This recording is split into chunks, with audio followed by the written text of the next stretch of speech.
All right, ladies and gentlemen, welcome to the last presentation of the day. We have Alice Wilson from New Bern to talk about Hurricane Florence. So if you were bad enough to sit through my presentation this morning, here you go again, right? I'll try to be a little bit better. So I've told several people, I didn't even know I was doing this presentation until just a few days ago. So it's news to me too, what we're going to see. So try to put it together. But I was asked to, I'm on the Statewide Mapping Advisory Council, and so we went to the NCGICC Council a few months ago to kind of talk about how we use GIS during Florence. And so I guess this is what they're asking me to do today, is to kind of reiterate and maybe kind of get you guys input on, some thoughts or how we could do it a little better. So a little bit about New Bern. If you don't know about New Bern, we're located at the Trenton and Neuse River. We're about 100 miles from the city of Raleigh and 30 minutes from the beach. It depends on the time of the year. If it's like this time of the year, you can get there in 30 minutes. If it's summertime, you're going to spend probably closer to an hour. We are the birthplace of Pepsi Cola. It got flooded out during the storm. We were founded in 1310, so we're pretty old.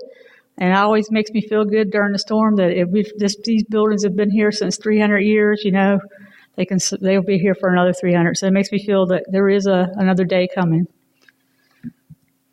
So we talked about this a little bit. I won't go into great detail.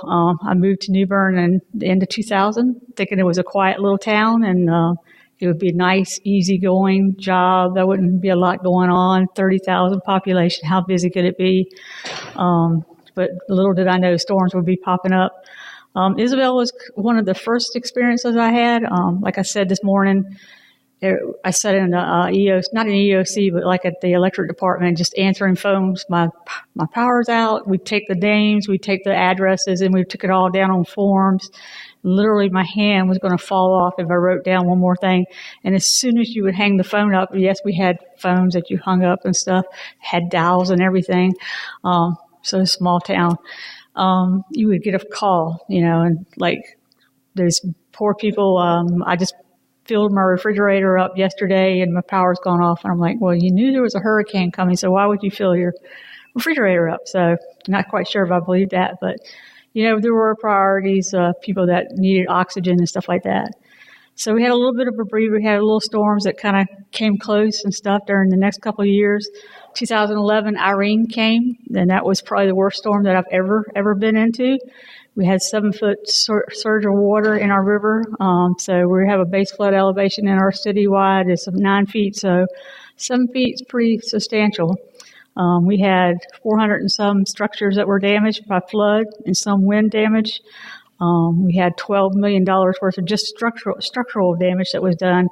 And really there are buildings and stuff that have not been completely repaired since then. So it was not good that Florence would come. So Matthew, we came 2016, and we all really thought this was going to be the big one. And we were all prepared to, hunker down and thinking about, oh my goodness, what we're going to do. And we kind of made out easy with Matthew for the most part. We did have 10 homes, I think, trees or parts of trees fell on, and but that was pretty easy cleanup, and a few piers that got damaged. So last September, Florence came, and we watched as it came across the Atlantic Ocean and changed, and it would slow down, and it would speed up, and it would trying to figure out where is it going to go. And we were hoping it would go other places and and not come to New Bern, but it was pretty obvious that we were going to get pretty significant brunt of it. So as I mentioned this morning, we had 10-foot surge. We watched the stream gauge at Neuse River and Trent River, and we watched it go up to 10 feet, and we knew it was going to be bad for the city. We did assessments initially, and we had over 2,000 buildings that were severely damaged, and $1.2 million were structural damage, not including all the belongings that were inside. 300 and some buildings were hit in downtown area, which were commercial buildings and stuff. Our convention center, which everybody loves and everything, it gets utilized quite a bit, is still closed down. So then we thought, well, okay, we came out of the EOC, we could take a deep breath for a little bit as we build and we start repair. Then here comes Michael. And because we're downstream, we get hit again because we don't get the flooding as bad as from Florence, but we get the rivers rise again because it's coming from downtown upstream. So kind of thinking about GIS and how we could use GIS before the storm, I think they were talking to DOQ people, kind of like at least I was inundated with, and I don't want to say this in a negative way because it's a good thing. I'd rather have too much information than no information. I'm spending time trying to find information. But we were getting information from different agencies. We've got data, we've got this kind of stuff, and you're spending time trying to go through it and figure out what are those things would help me the best. So then we also were trying to set up the EOC and trying to work together as a citywide departments, what kind of needs were there. I had 2 computers going at one time, my laptop and a big screen like this that I had another computer hooked to, and so I could put up for maps and stuff for everybody to see. And of course, there were some that still want those paper maps, so we had to print out a bunch of maps and hang up in the EOC. But I had to stop and think, what kind of maps should I create? What would be the most benefit? What kind of data should I have on ready or can I find and be able to access? And is it data, like if I was getting it from NOAA or ESRI or other agencies, would that be something I could share? There's nothing more frustrating to share a public map and they try to open it and it's telling you got to sign in, which is not a good thing. And then we also want to make sure that what we were providing was accurate, especially anything we put out to the public. Where were we getting that information for? So this is our EOC. I was not prepared for that. It is definitely humbling experience, but I couldn't be prouder of my city than I was when I left the EOC. That's me there. I'm surrounded by just about every other department head that was in the EOC was there except for our development services person. Not sure where he was at, and our electric department guy was at the electric department trying to keep the lights on, but that didn't help, unfortunately. So, and definitely too old for this. When I went into the EOC, we started at Wednesday at lunchtime, and I left about Sunday at lunchtime. Got very little sleep, very little, it was just so chaotic. I thought there's no way I can survive this, but you do. I mean, you just buckle down and you do what you have to do as best you can. So tracking the storm, like I said, it was a moving target. It would go up, it would go down. And like I said, we got all kind of information from different agencies. And I'm going to try to do this. I think you said Alt-Tab. Here we go. So we created this story map to kind of put it out there. The first one you see there is for the general public. We try to put, so you can see all the little gray dots are where the roads were impassable. There would be either a tree that had fallen across the road. We had several humongous sinkholes that popped up because the water underneath the road got washed out. There were all kind of agencies, informations, or rather roads that were just impassable, and you really shouldn't be out there in the first place. So we put that out to share for everybody to try to put out as much information as we could. And try to share as much information as we could. Probably the biggest one of those tabs that we used was the stream gauges. So we were tracking that and reading that I think it would update every 6 minutes. So we would slowly watch the storm surge rise. And the wind, it stayed between 80 to 100 miles an hour.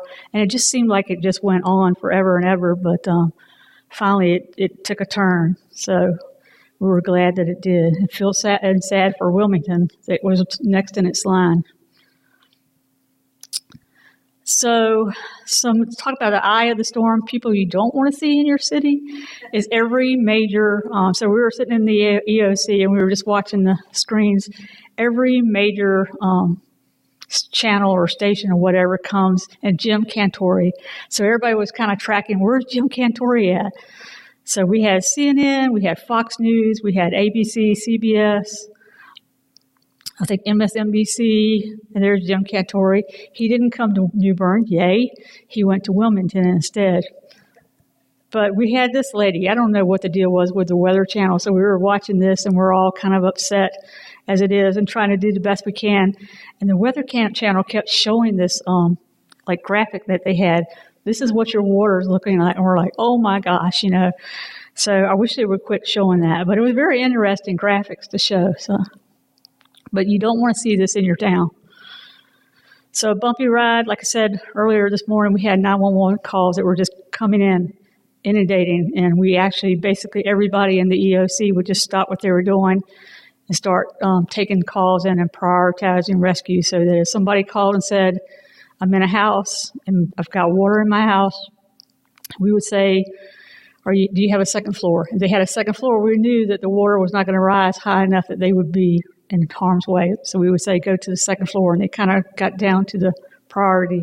We would have some to say, it's up to my mailbox, because we had a mandatory evacuation. They were already supposed to be gone anyway, and we were like, yeah, you're not kind of high on the priority to come and rescue. Your mailbox will be okay. So we had 3 major shelters that were opened up, and we were our Parks and Rec buses would go out and pick up people that in a high area and then take them over to the shelters after we did water rescues. Pets were a big issue. Everybody had their pets. We had birds, snakes, everything you can think of, and they didn't want to go to a shelter without taking their pets. And there were medical needs. We actually would rescue a couple of people that were having heart issues and stuff like that, so we had to get them to the hospital, and that was not always an easy thing to do. They were working in the dark and trying to figure out what was going on. And then about 1 o'clock Saturday morning, we got a call. We pretty well calmed down at our EOC as far as water rescues, and Pollocksville was being hit, and they needed help. So we sent our guys, or we didn't even send them. They said, could we go? And then we sent them. And they were at 1 o'clock in the morning. It's dark, and they're trying to rescue people. They don't have no idea. And so they called back into the fire department, was actually sitting on my right at the EOC, and he's got 2 radios on, and he's like, I need to know where the high elevations are so we can send the guys to get these people out of the water into a high location until they can get to a shelter. And I'm thinking, okay, well, that's Jones County. I don't have Jones County data. And then I was like, wait a minute. I have statewide data. I do have Jones County data. So I was able to quickly pull that up, and we looked around at some different locations and said, okay, we mapped where they told us where they were at, and we looked at the elevation, and we did a quick on-the-fly elevation model and said, okay, here's the roads that you can follow and get to higher ground. So Helping the Help, like I said, we did over 300 water rescues. We had a mandatory evacuation. We had several damaged roads. So the red dots actually are the water calls that you could see that we did. Many trees that were down. I live in a little town called Trent Woods, which is really just part of New Bern. It's got like 2,000 people. It's completely surrounded by either city of New Bern or the river. And so we started saying that we lost so many trees that we're going to start calling ourselves Trent Wood instead of Trent Woods. But we just had a lot of trees down. Power lines, we have a lot of underground lines, but we have still a lot of power lines that were an issue. So we had to map those out and provide that information to those that were out in the field doing the rescues. Excuse me. So damage assessment, like I mentioned earlier today, we used to have these forms during the other storms, and the guys would go out in the field, they have to handwrite all this stuff and then bring it back into to me, and we'd enter it into GIS. Trying to read half of those forms, it started off pretty good, but by the end of the day, it was just like a scribbled line. And it was time consuming to enter all this information. It would take us weeks and weeks and weeks to enter that. And we wanted to get the information back to FEMA and other agencies as quick as possible. So during Matthew, we kind of played around with this damage assessment tool where they could go out and do damage assessments on the fly on their iPads. Excuse me.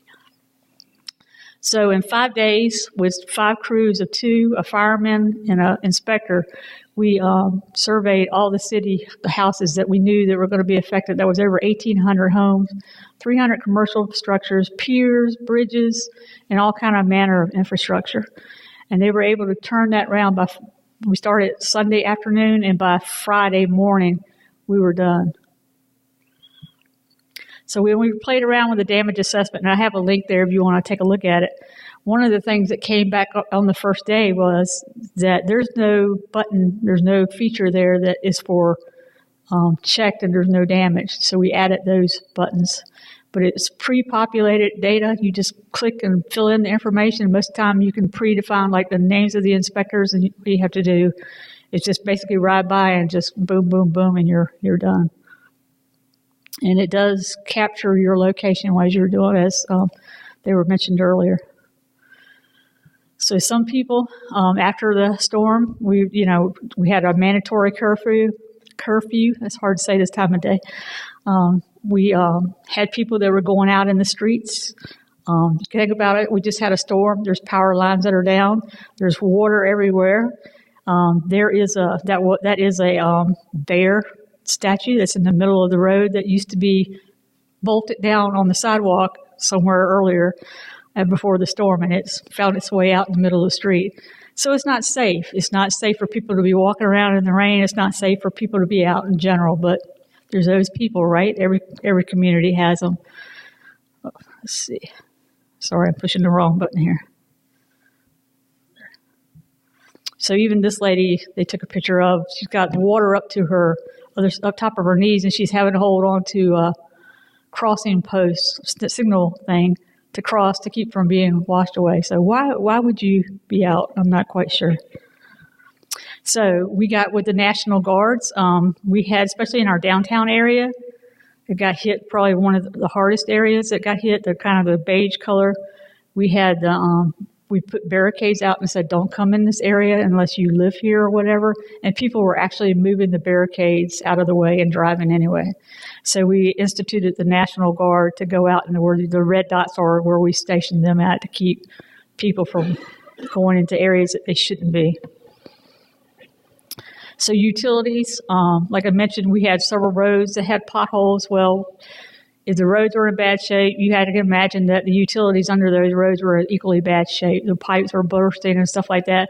So because we had everything mapped out and all the damage assessment stuff, we could easily push out maps of where there were heavily damaged buildings and go ahead and turn everything off so that if the electricity came back up, A, it wouldn't start fires, and B, and we were also pulling meters, and we tracked that as well. They could go ahead and turn everything down, and you wouldn't have sewer and stuff that would be pumping out and going into the river. So it was a good way to communicate and share information on the fly.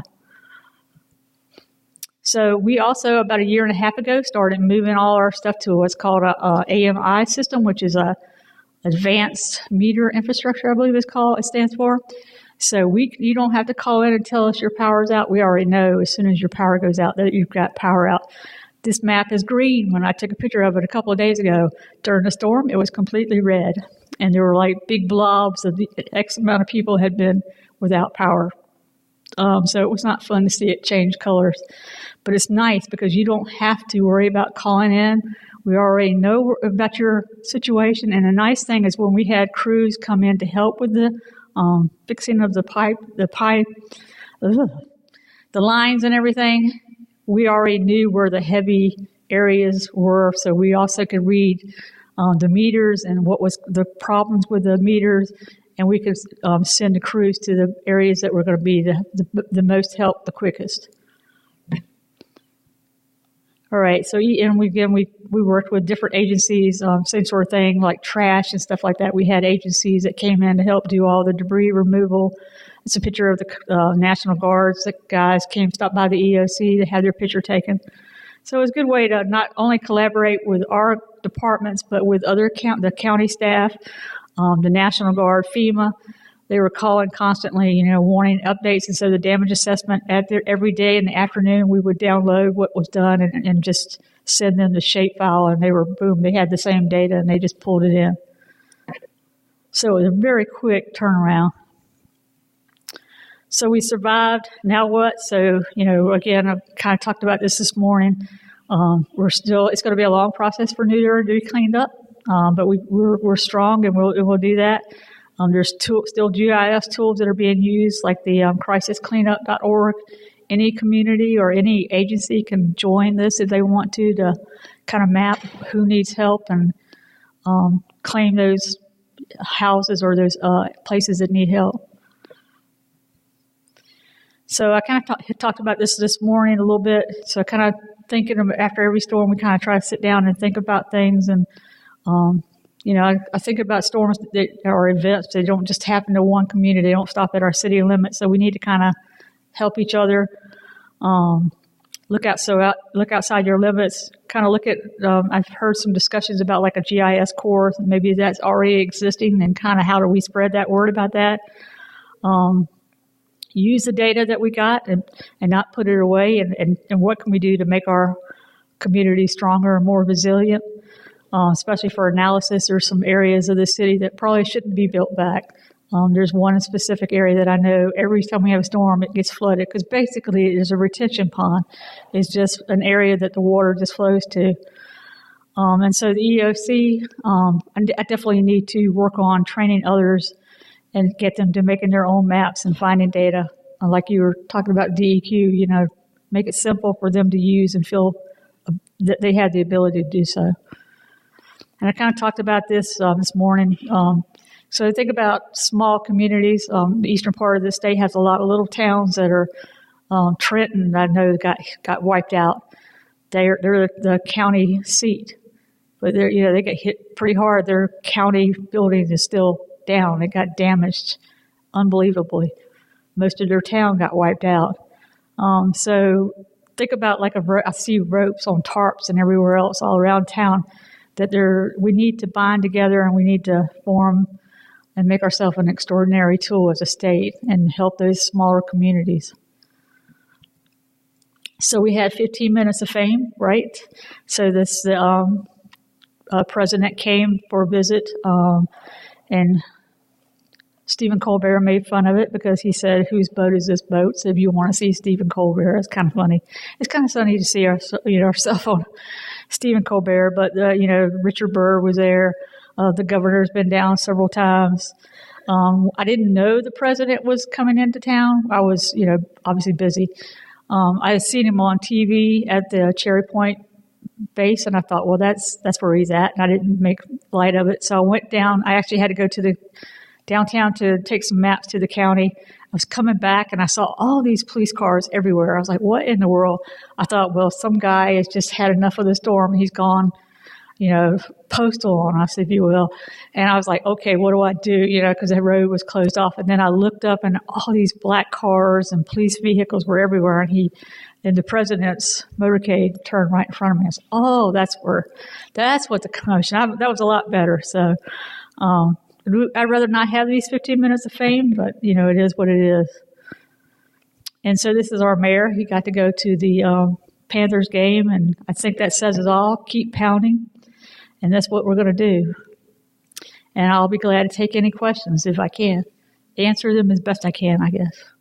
But thank you for coming to see me again. I'm sorry if it was redundant, but I think we've learned some good lessons, and we want to help as much as we can and share what we can. So I know we got a lot of help from other agencies as well.